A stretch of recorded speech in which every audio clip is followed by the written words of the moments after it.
ওই ডালটা ধরলেই ফুলটা ছিঁড়তে পারবো। মিষ্টি যখনই ফুলটা স্পর্শ করলো, সাথে সাথে গাছটা ছোট হতে হতে মাটিতে মিশে যেতে লাগলো।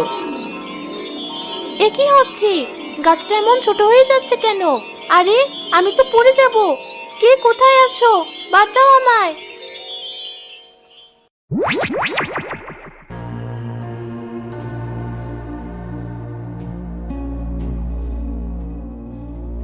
আমি কোথায় চলে এসেছি? আর ওই গাছটা কোথায় গেল? ভয় পেও না কন্যা, তুমি এখন পাতালপুরীতে আছো। আর যে গাছটার কথা তুমি ভাবছো সেটা কোনো সাধারণ গাছ না, সেটা এক মায়াবী গাছ। আশ্চর্য! কে তুমি? আর তুমি কি করে জানলে সেই গাছের কথা? তাহলে কি তুমিও ওই গাছের কারণে এখানে এসেছো? না কন্যা, আমি এখানেই থাকি, এটাই আমার রাজ্য। রাজ্য? এর মানে তুমি রাজ্যের রাজা? আমি এই রাজ্যের একমাত্র রাজপুত্র। কিন্তু আমি এখানে কেন আসলাম? সেটা জানতে হলে তোমাকে আমাদের রাজ্যটা ঘুরে দেখতে হবে। চলো আমার সাথে।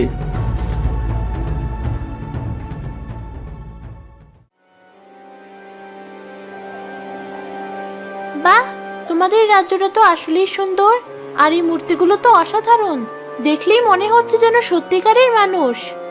তুমি ঠিকই বলেছ কন্যা, এগুলো কোনো মূর্তি নয়, এরা সত্যিকারের মানুষ। এসব কি বলছো? মূর্তি কি করে মানুষ হতে পারে? বিশ্বাস করতে কষ্ট হলেও এটাই সত্যি। আর এটা হয়েছে একটা ভয়ঙ্কর অভিশাপের কারণে। কি অভিশাপ? চলো আমার সাথে, তোমাকে একজনের সাথে পরিচয় করিয়ে দিই।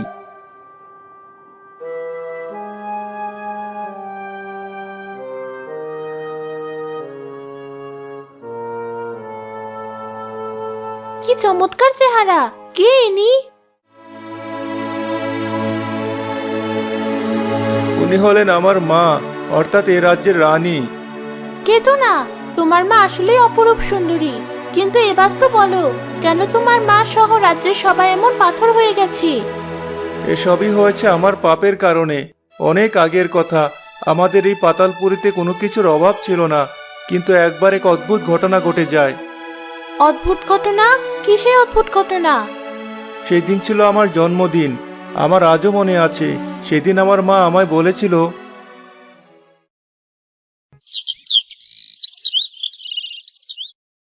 অপূর্ব, এসো আমার কাছে। এই তো মা, আমি এসেছি। বলুন, আমায় কি করতে হবে? দাসী,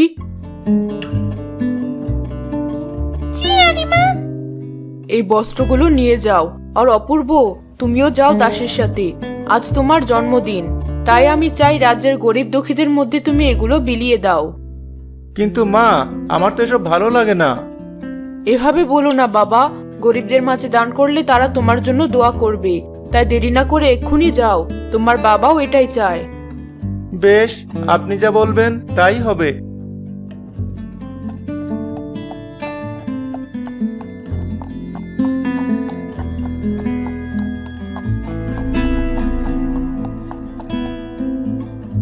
এই নিন রাজপুত্র, এগুলো সবার মাঝে বিলিয়ে দিন। না, আমি এসব পারবো না। মা যতই বলুক, ওই নোংরা মানুষগুলোর মধ্যে আমি যেতে পারবো না। যাদের গায়ে সারাক্ষণ ঘামের গন্ধ, যারা ভালো পোশাক পরে না, তাদের মাঝে আমি যাব না। তার চেয়ে বরং এগুলো তুমিই দিয়ে এসো। কিন্তু রাজপুত্র, এতে তো রানীমা অসন্তুষ্ট হবে।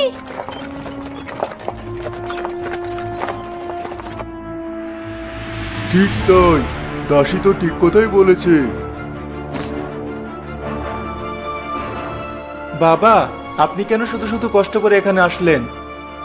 আমাকে তো আসতেই হতো, কিন্তু এসব কি শুনছি অপূর্ব? যেই গরিবদের কারণে আজ আমরা রাজা রানী, এমনকি তুমি রাজপুত্রের আসনে বসে আছো, তাদেরকে আজ তুমি ঘৃণা করছো? এটা ঠিক না। কিন্তু বাবা। কোনো কিন্তু নয়, চলো আমার সাথে। রাজার কথায় রাজপুত্র কিছু বলতে না পেরে তার সাথে চলে গেল। এরপর এক এক করে সব গরিবের হাতে পোশাক তুলে দিল।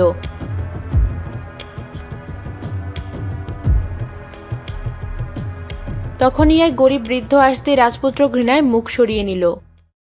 এ কি? এ কারা আমার কাছে পোশাক নিতে এসেছে? ছি ছি, কে তুমি? তোমার সারা শরীরটা তো নোংরা কেন? দাসী, তোমরা কাদেরকে আমার কাছে পাঠিয়েছো? এভাবে কেন বলছেন রাজপুত্র?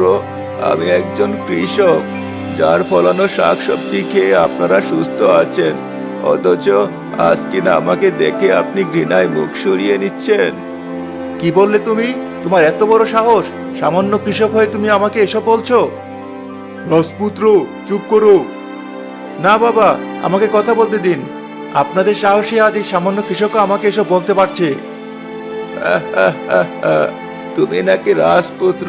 কিসের এত অহংকার তোমার? বলে যেও না, আজ আমরা আছি বলেই তোমার বাবা মা রাজা রানীর আসনে বসে আছেন, আর তুমি কিনা সামান্য রাজপুত্র হয়ে আমাদের মতো সাধারণ প্রজাদেরকে তুচ্ছ তাচ্ছিল্য করছো। কি বললি? যত বড় মুখ নয় তত বড় কথা।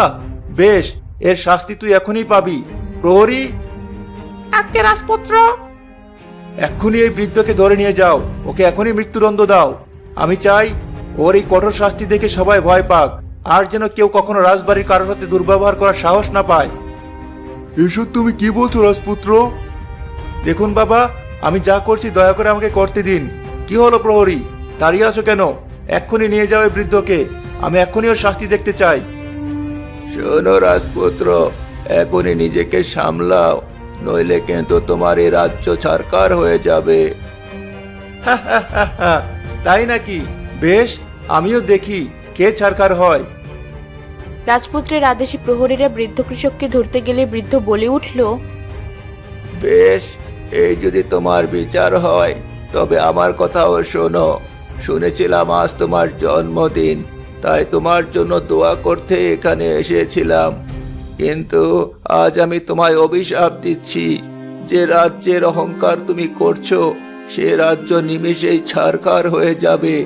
আর এই যে উপস্থিত সবাই, যারা পাথরের মতো দাঁড়িয়ে অন্যায় বিচার সহ্য করছে, তারা সত্যিকারের পাথর হয়ে যাবে। তুমি শুধু চেয়ে চেয়ে দেখবে। বৃদ্ধ রাজপুত্রকে কথাটা বলার সাথে সাথেই অদৃশ্য হয়ে গেল। রাজ্যের সবাই পাথরের মূর্তিতে রূপান্তরিত হলো।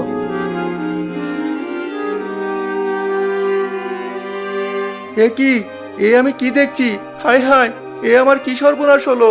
আমার পাপের ফলে আমার সারা রাজ্য যে ছারখার হয়ে গেল। কেতো না রাজপুত্র, সবকিছু শুনে সত্যি আমার খুব খারাপ লাগছে। কিন্তু আমাকে তুমি কেন এখানে এনেছো তা এখনো বললে না। বৃদ্ধ উধাও হয়ে যাওয়ার পরেই এখানে এই মায়াবী গাছটা প্রকট হয়। এই গাছই আমায় বলেছিল, যেদিন আমার সব পাপ মোচন হবে সেদিনই পাতালপুরীতে এই গাছের মাধ্যমে পৃথিবী থেকে এক কন্যা আসবে। একমাত্র সেই পারবে আমার অভিশাপ খণ্ডাতে। সেদিন থেকে দিনরাত এই গাছের পাশে বসে আমি তোমার অপেক্ষা করছি। এটাও কি সম্ভব? আমি কি করে তোমার অভিশাপ মোচন করব? যে ফুলের লোভে তুমি এখানে এসেছো, সেই ফুল রাজ্যের সিংহাসনে ছোঁয়ালেই এই পাতালপুরীর অভিশাপ শেষ হবে। তারপর আমার মা বাবা ও অন্য সবাই পাথর থেকে আগের মতো মানুষ হয়ে উঠবে। কিন্তু সেই ফুল আমি কোথায় পাবো? তুমি এই গাছের ডালে স্পর্শ করো, তাহলে ওই ফুল আবারও প্রকট হবে।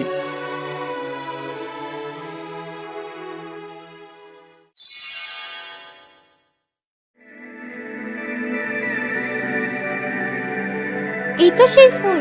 এবার আমাকে সিংহাসনের কাছে নিয়ে চলো।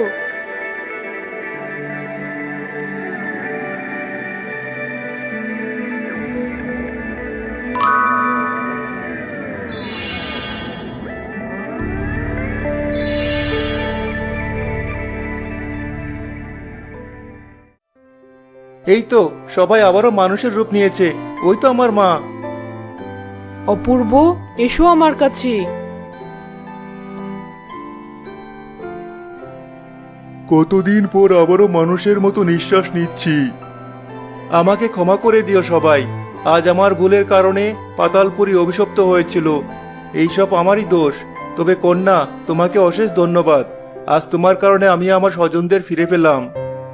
এভাবে বলো না রাজপুত্র, তুমি যে নিজের ভুল বুঝতে পেরেছো এটাই অনেক। এবার আমার পৃথিবীতে যাওয়ার ব্যবস্থা করো।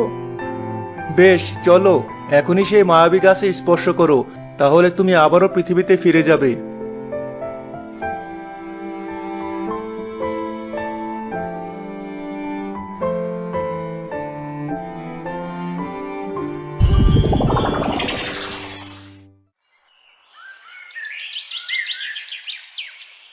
এই তো আমি ফিরে এসেছি।